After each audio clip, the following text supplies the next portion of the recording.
Hello guys, welcome to the channel at the rate Pharma with Anjali. Please like, share and comment. So हम आज जो topic पढ़ेंगे वो है pharmaceutical jurisprudence का introduction to intellectual property rights. So first of all हमें समझना होगा कि इंटेलेक्चुअल प्रॉपर्टी राइट्स एक्चुअल में होती क्या हैं और इसमें कौन कौन सी चीज़ें आती हैं। सो फर्स्ट ऑफ ऑल हम समझते हैं इंटेलेक्चुअल प्रॉपर्टी का मतलब क्या होता है। Intellectual property means the property which is the original creations of mind such as inventions, design, literary and artistic works, and symbols, names and images used in commerce. Simple language में अगर मैं आपको बताऊं तो इंटेलेक्चुअल प्रॉपर्टी का मतलब ऐसी property जैसे जो आपकी खुद की इन्वेंशन है एक, ठीक है, जिसमें कुछ भी आर्टिस्टिक वर्क भी आ सकता है, कोई इमेज भी हो सकती है, सिंबल भी हो सकता है, डिज़ाइन भी हो सकता है, कोई भी इन्वेंशन मतलब जो आज से पहले नहीं आई वो बिल्कुल अभी आपके माइंड की ओरिजिनल क्रिएशन है। इंटेलेक्चुअल प्रॉपर्टी में दो चीज़ें आती हैं, industrial property and copyrights. Industrial property के अंदर हमें पढ़ना होगा patent, trademarks, industrial designs and geographical indications. So हम वन बाय वन हर एक को डिटेल में समझेंगे। सबसे पहले हम समझते हैं पेटेंट क्या चीज़ होती है। सो पेटेंट की डेफिनेशन के ऊपर अगर हम ध्यान दें, पेटेंट एक ऐसा एक्सक्लूसिव राइट है granted to the applicant for an invention. देखो, पेटेंट एक ऐसा एक्सक्लूसिव राइट होता है जो राइट किसी भी एप्लीकेंट को दिया जाता है, उसकी पर्टिकुलर किसी इन्वेंशन के लिए उसको एक राइट मिल गया, ठीक है। अब वो इन्वेंशन कोई प्रोडक्ट भी हो सकती है, कोई प्रोसेस भी हो सकता है और new way of doing something, आपने किसी चीज़ को बहुत अलग तरीके से नए तरीके से किया है।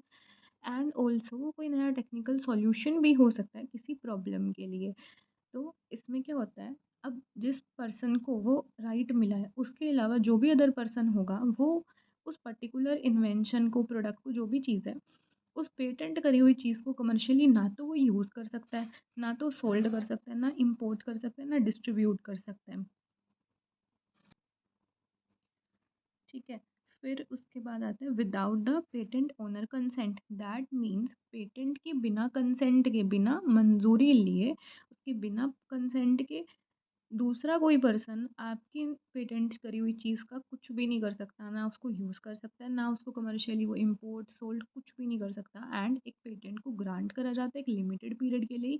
ये आपको ध्यान में रखना होगा कि पेटेंट जो है वो 20 ईयर्स के ड्यूरेशन के लिए ही जनरली ग्रांट करा जाता है from the filing date of application.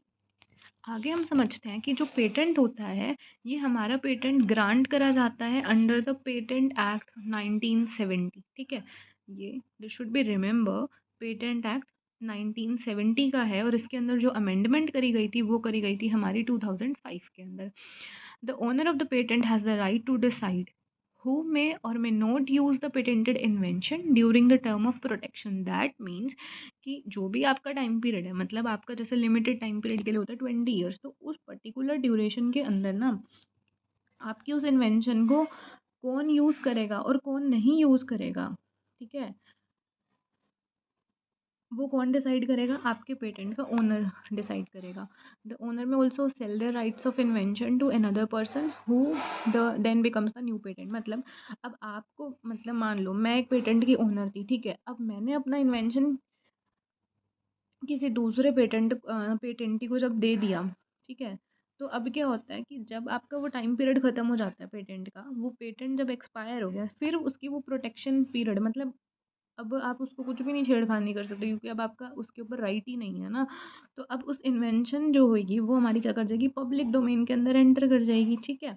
Now अब क्या है कि ना पेटेंट कैसे मिलता है, the procedure to get the patent, उसके लिए जो प्रोसीजर रहता है ना वो मैंने आपको यहाँ पे जस्ट एक शॉर्ट समरी बताई है, ठीक है। नेक्स्ट वीडियो के अंदर हम इसको डिटेल में देखने वाले हैं, बट अभी के लिए हम पहले समझ लेते हैं, थोड़ा सा एक ओवरव्यू लेते हैं कि लाइक सबसे पहले देखो, 4 पेटेंट ऑफिस अगर आपसे पूछे जाते हैं इंडिया में कहाँ कहाँ पर हैं।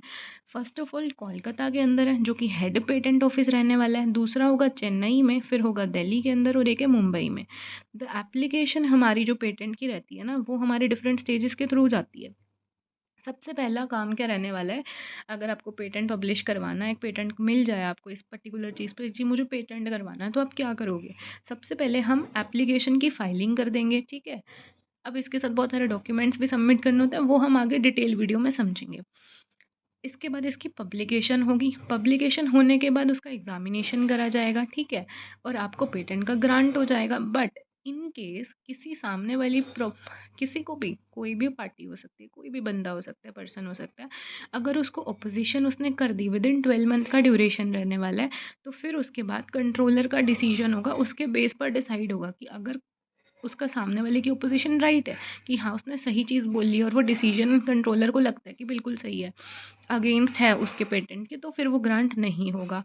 बट अगर ऐसा नहीं है, मतलब सब कुछ डिपेंड करता है कंट्रोलर के डिसीजन के ऊपर। तो इस तरीके से हमारा पेटेंट मिल जाता है और ये हमारे 4 पेटेंट ऑफिस हैं जो तुम्हें ध्यान में रखने होंगे। एक हमने पढ़ा कि पेटेंट एक्ट कब आया, 1970 में, जिसकी अमेंडमेंट हुई 2005 के अंदर, ठीक है? छोटा-छोटा सा एक बार ओवरव्यू ले लेते हैं, मैंने क्या-क्या बताया।